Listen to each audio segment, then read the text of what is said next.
नमस्कार आप सभी को हमारे इस वीडियो में आपका स्वागत है। हम इस वीडियो में आपको बताएंगे कि भारतवर्ष में एक ऐसा सांप जो हमारे वातावरण में मौजूद है और उसके बाइट के कारण हमारे भारतवर्ष में बहुत सारे लोगों का मौत होता है।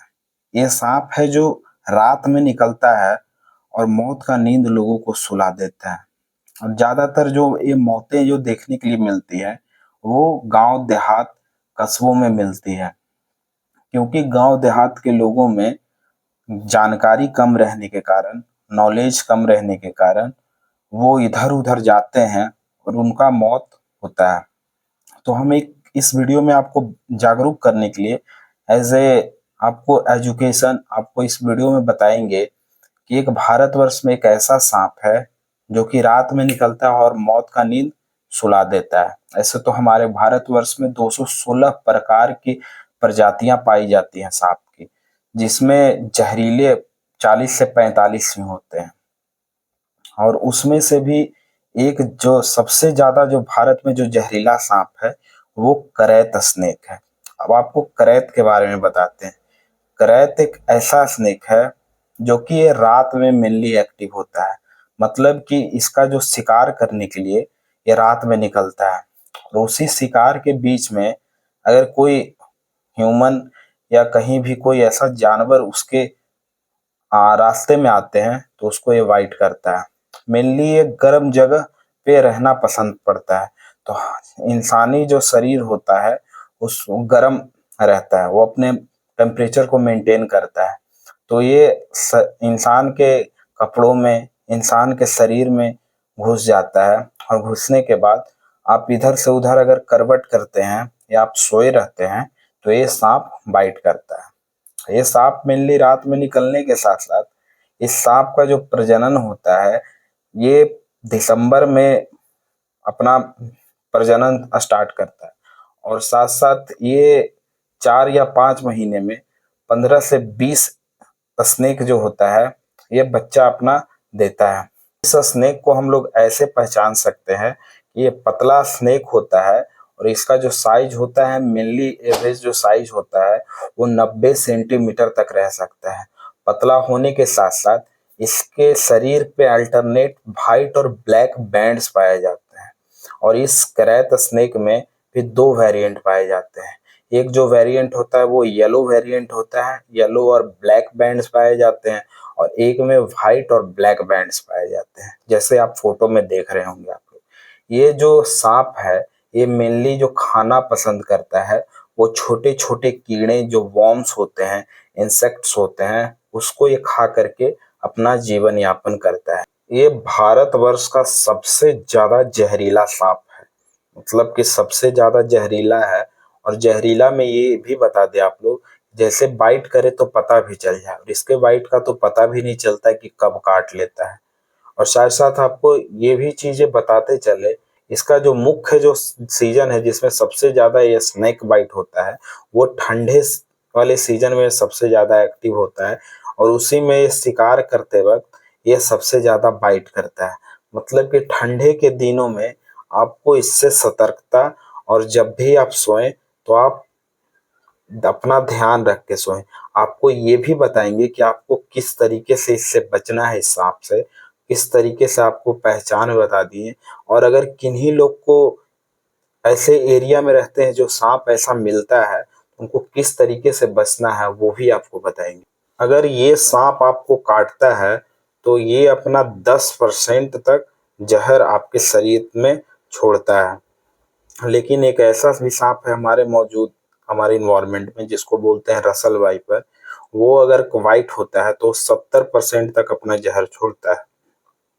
और इसका जो जहर का नाम होता है वो न्यूरोटॉक्सिन जहर होता है, जो कि कोबरा का जो जहर भी होता है वो भी न्यूरोटॉक्सिन जहर होता है। लेकिन इसके जहर जो होता है कोबरा के जहर से 10 गुना ज्यादा लीथल होता है, मतलब 10 गुना ज्यादा खतरनाक होता है। मतलब कि अगर कोबरा आपका बाइट हुआ है उससे 10 गुना ज्यादा खतरा है, 10 गुना ज्यादा इसका जहर का पावर होता है। तो जो स्नेक है ये हमारे शरीर में जब काटने लगता है तो ये पूरे शरीर के स्किन के अंदर तक ये अपना दांत को पिन करता है। पिन करने के कारण जो हमारे शरीर में जहर जो होता है वो हमारे मसल से लेकर के डीप फेसिया तक ये जहर छोड़ने का काम करता है। साथ साथ इसके जहर में बहुत सारे प्रोटीन और बहुत सारे एंजाइम्स और बहुत सारे ऐसे ऐसे मेटल्स पाए जाते हैं जो कि हमारे शरीर में ये जा करके हार्म करते हैं। और साथ साथ हमारे प्री साइनेप्टिक लोब्स जो कि हमारे नर्वस सिस्टम में प्रेजेंट होता है, जो कि हमारे ब्रेन में प्रेजेंट रहता है, उसको ये ब्लॉक करने का काम करता है। उसके कारण होता है क्या, हमारे शरीर में न्यूरोट्रांसमीटर होता है जिससे हम हमारा पैर हाथ चलना, हम लोग किसी भी चीज को अगर हमें चुभाता है कोई, तो उससे हमारे सेंसेशंस जो शरीर में पता चलता है उसको ये खत्म करने का काम करता है। और साथ साथ पैरालाइसिस करने का काम करता है। इसमें इतने ज्यादा तरीके का टॉक्सिन पाया जाता है जो कि एमाइंस, बायोजेनिक एमाइंस, ऐसे ऐसे हेवी मेटल्स पाए जाते हैं, धातु पाए जाते हैं इसके जहर में, जो कि आपके शरीर में 25 से 30 मिनट के अंदर ये आपके जा करके ब्रेन के प्री साइनेप्टिक लोब को खत्म करने का काम करता है। इसके कारण आपके शरीर में पैरालाइसिस, आपके सिम्टम जो लक्षण देखने के लिए मिलता है, पैरालाइसिस, पैरालाइसिस से पहले आपको जो लक्षण दिखेगा, आपको सारा चीज धुंधला दिखेगा। सामने अगर कोई चीज देखते हैं तो वो धुंधला दिखाई देगा। और साथ साथ आपको बता दें कि जो भी आपके आंख है वो आपका डायलेटेड हो जाएगा, मतलब कि जो आंख के जो पिपनियां होती हैं वो डायलेटेड हो जाएगा। वोमिटिंग, सडन एब्डोमिनल पेन, और साथ साथ आपको सामने वाले कोई भी वस्तु, एक वस्तु दो तीन फैले हुए दिखेंगे। साथ साथ हेवी नोजिया, वोमिटिंग, सेलाइवेशन जैसे कंडीशन देखते हैं, मतलब कि आपको एक्सेसिव अमाउंट में लार प्रोडक्शन देखने के लिए मिलता है अगर ये सांप आपको काट लेता है। तो ये लक्षण 25 से 30 मिनट में धीरे धीरे प्रोग्रेस करते रहता है। पहले तो आपको चक्कर आना, वोमिटिंग, एब्डोमिनल पेन, ये सब चीजें देखने के लिए मिलेगी। और जैसे जैसे समय बीतता है, जैसे जैसे समय गुजरता है, वैसे वैसे धीरे धीरे आपके लंग्स को और आपके हार्ट को भी इफेक्ट करता है, क्योंकि इसके जहर में थोड़े मात्रा में कार्डियोटॉक्सिन नाम का एलिमेंट पाया जाता है, जिसके कारण आपके हार्ट रेट को ये कम करने का काम करता है और आपके ब्लड प्रेशर को भी ये कम करने का काम करता है। इसके साथ साथ आपके लंग्स को भी ये इफेक्ट करता है। लंग्स में आपके इंटरकोस्टल ऐसा मसल पाया जाता है जो कि ये पैरालाइसिस करने का काम करता है, जिससे आपका सांस रुक सकता है और मृत्यु होने का चांस होता है, ये जब समय बीतते रहता है। तो अब आपको बताते हैं, अगर किन्हीं लोगों को ये स्नेक बाइट हो गया है तो उनको क्या करना है। मतलब अगर किन्हीं लोगों को, अगर आपको पता चल गया कि ये स्नेक बाइट हुआ है, किन्हीं लोगों को आंख से दिख गया, ऐसे दिखता है नहीं कि ये स्नेक बाइट हुआ, लेकिन अगर किन्हीं लोग को ये लक्षण मिले तो उनको तुरंत आप हॉस्पिटल, नियर बाई हॉस्पिटल ले जाने से पहले कुछ फर्स्ट एड जो कि आप खुद कर सकते हैं, उसको करने से कुछ पेशेंट है वो मरने से बच सकता है। या आप अगर ये चीज फॉलो करें तो पेशेंट को जो मृत्यु थोड़ा देर में होना चाहिए वो कुछ समय बच सकता है। उसमें आपको पेशेंट अगर हॉस्पिटल आप पहुंचा देते हैं तो उस पेशेंट को जान भी बच सकता है। पहले आपको बताना है, उस पेशेंट को हड़बड़ाने नहीं देना है, मतलब कि पैनिक नहीं करना है। उस पेशेंट को बताना है कि जो हमारे इन्वायरमेंट में जो सांप मौजूद है वो 70% होता है जो नॉन वेनेमस होता है, मतलब 70% जो होता है वो नॉन वेनेमस स्नेक है। और साथ साथ जो पेशेंट है, जो ये लोग हैं जिसको स्नेक बाइट हुआ है, उसको आपको दौड़ने नहीं देना है, न कहीं चलने देना है। ये चीज को आप लोग को ध्यान देना है। साथ साथ उसको प्रोन लाइन मतलब होता है क्या, कि चित्ते लेटना है। चित्ते लेटा करके लेफ्ट साइड में, लेफ्ट प्रोन लाइन में पेशेंट को शिफ्ट कर देना, जैसे आप फोटो में देख रहे हैं। इस तरीके से पेशेंट को कहीं भी एक तरीके से स्टेबलाइज कर दें। और साथ साथ जहां पे स्नेक बाइट हुआ है वहां पे कहीं भी कोई चीज से, कड़ा चीज से बांधे नहीं, कोई भी देखते होंगे स्नेक बाइट में बहुत सारे कपड़े बांध देते हैं ताकि ब्लड फ्लो अगर आप रोकते हैं तो पेशेंट का जान और उस एरिया को आप ज़्यादा मतलब रिस्की बनाते हैं। तो वहाँ का ब्लड फ्लो नहीं रोकना है आपको, और साथ-साथ कोई भी एक क्रैप बैंडेज या कोई भी स्प्लिंट लगा करके उस एरिया को जहाँ पे वो स्नेक बाइट हुआ है उसको स्टेबलाइज कर दें, मतलब कि इधर-उधर वो घूमे ना, मतलब मूव नहीं करे। नहीं तो जितना ज़्यादा मूव करेगा, ब्लड सप्लाई होने के कारण, ब्लड सप्लाई ज़्यादा बढ़ने के कारण शरीर में जहर फैलने का ज़्यादा चांस रहता है। साथ में आपको ये ध्यान रखना है कि उस पेशेंट को जल्दी से जल्दी हॉस्पिटल शिफ्ट करने का काम करें। मतलब कि ज़्यादा टाइम वेस्ट आपको नहीं करना है। कहीं भी हॉस्पिटल ले जाने से के लिए बहुत सारी चीज़ें, एम्बुलेंस होती है। एम्बुलेंस में आप लोग डायल कर सकते हैं 102, नहीं तो 108 को बुला सकते हैं।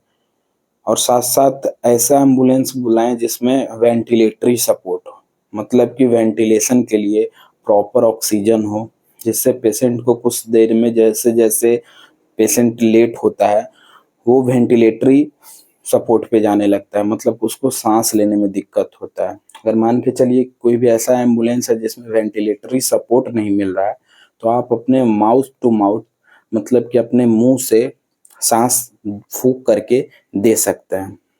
और साथ-साथ ये देखें कि अगर कोई पेशेंट है, वो कड़ा पहना हुआ है या कोई भी ज्वेलरीज़ है या कोई भी ऐसा चीज़ है जो बाँध के कहीं रख रहा है एरिया को, उसको सारा चीज़ को खुलवा देना है। उसको सारा चीज़ को खोल करके रख देना है। साथ-साथ आपको ध्यान रखना है क्या कि जहाँ पे बाइट हुआ है, मान के चलिए बाइट आपका यहाँ पे हुआ है, तो आपको इसको इस जैसे हार्ट है, आपको हार्ट से इसको नीचे रखना है। मान के चलिए यहाँ पे बाइट हुआ है, तो इसको आपको ऊपर ऐसे खड़ा करके हाथ नहीं रखना है। ऊपर खड़ा करके रखिएगा तो ये ब्लड आपके जो हाथ से है नीचे से जल्दी हार्ट में पहुँचेगा। अगर आप लेकिन हाथ को नीचे करते हैं, हार्ट से दूर रखते हैं, तो ये आपको ऊपर पहुँचने में एंटी ग्रेविटी फ़ोर्स लगता है। उसको पुल करने में ब्लड को वो समय लगता है। तो आपको हार्ट से नीचे रखना है जहाँ पे भी बाइट हुआ है। मान के चलिए पैर में बाइट हुआ है, पैर में बाइट हुआ है तो पैर से ऊपर आएगा। तो उस पेशेंट को हार्ट से जो होता है उस एरिया को नीचे रखिए ताकि उस जगह ब्लड जल्दी ना पहुँचे। साथ-साथ ये सब चीज़ों को ध्यान रख कर के पेशेंट को आप लोग मरने से बचा सकते हैं, मतलब डेथ और मोर्टेलिटी से काफ़ी हद तक रोक सकते हैं। अगर आप सही समय पे हॉस्पिटल पे पहुँच जाते हैं, तो ये सब चीज़ों से आप बच सकते हैं। अब आपको बताते हैं कि आपको क्या नहीं करना चाहिए और क्या करें जिससे आप बच सकते हैं। तो कहीं भी कोई भी स्नेक बाइट हो, तो कभी भी झाड़-फूँक के पास ना जाएँ। मान के चलिए करैत है या कोबरा है, ऐसे स्नेक का बाइट होता है, तो आपको कहीं भी कोई भी झाड़-फूँक वाला कभी भी नहीं आपको बचा सकता है, क्योंकि एक एंटी स्नेक वेनम ही है जो आपको बचा सकता है, नहीं तो कहीं भी ये झाड़-फूँक का कोई इलाज नहीं है। तो झाड़-फूँक में आप अपना समय व्यर्थ ना करें, तुरंत अपने निजी कोई पीएचसी, सीएचसी जो भी अस्पताल है, वहाँ पे जा कर के इसका प्रॉपर ट्रीटमेंट लें। ट्रीटमेंट जो भी प्रोटोकॉल है उसको फ़ॉलो करें। जब तक आपका ट्रीटमेंट खत्म ना हो जाए, तब अपना आप आ कर के घर पे अपना जो भी मेडिसिन है वो लें। अब आपको कैसे बच सकते हैं, वो बताते हैं। बचने का तरीका क्या है कि अगर मान के चलिए आप ऐसे एरिया से बिलॉन्ग करते हैं जहाँ ये सब साँपें निकलती हैं, तो आपको ध्यान रखना है क्या कि मान के चलिए आप फार्मर हैं, तो हमेशा आप अपने हाथ में एक डंडा रखिए, और अगर रात में आप चल रहे हैं, प्रॉपर लाइटिंग का व्यवस्था रखिए, और अगर आगे आप चल रहे हैं तो आगे पहले डंडा से देख लें ताकि आपका उस स्नेक पे पैर ना पड़े। आप रात में सो रहे हैं तो प्रॉपर मच्छरदानी का यूज़ करें, और मच्छरदानी को ऐसे लगाएँ जिससे ये साँप वाप ना घुसे। इस तरीके से आप लोग अपने जान को बचा सकते हैं, और ये सब साँप जो होता है, ये बहुत ज़्यादा ज़हरीला होता है। अगर किसी के घर में हो ना हो, अगर किसी के घर में ये सब साँप अगर आता है और किसी को कट करता है, और पता नहीं रहने के कारण, जागरूक नहीं होने के कारण, नॉलेज नहीं रहने के कारण, प्रॉपर ट्रीटमेंट नहीं ले पाते हैं, तो उनका ये मृत्यु होता है। आप लोग हमेशा इस वीडियो को देखें और अपने जानने वाले और चाहने वाले लोगों के पास ये वीडियो शेयर कर दें, ताकि अगर उन लोग को हो ना हो ऐसा चीज़, अगर घटना हो, तो अपने आप से सचेत हो जाएँ और अपने को बचा सकें। चलिए मिलते हैं, इस वीडियो को यहीं पे एंड करते हैं। मिलते हैं कोई नेक्स्ट वीडियो में ऐसे ही इंफॉर्मेशन के साथ। तब तक खुश रहिए, आबाद रहिए और हंसते रहिए। चलिए मिलते हैं नेक्स्ट वीडियो में। Thank you for watching this video. Channel को आप लोग हो सके तो चैनल को सब्सक्राइब कर लीजिएगा और वीडियो को लाइक और कमेंट कर लीजिएगा। मिलते हैं नेक्स्ट वीडियो में। Thank you for watching this.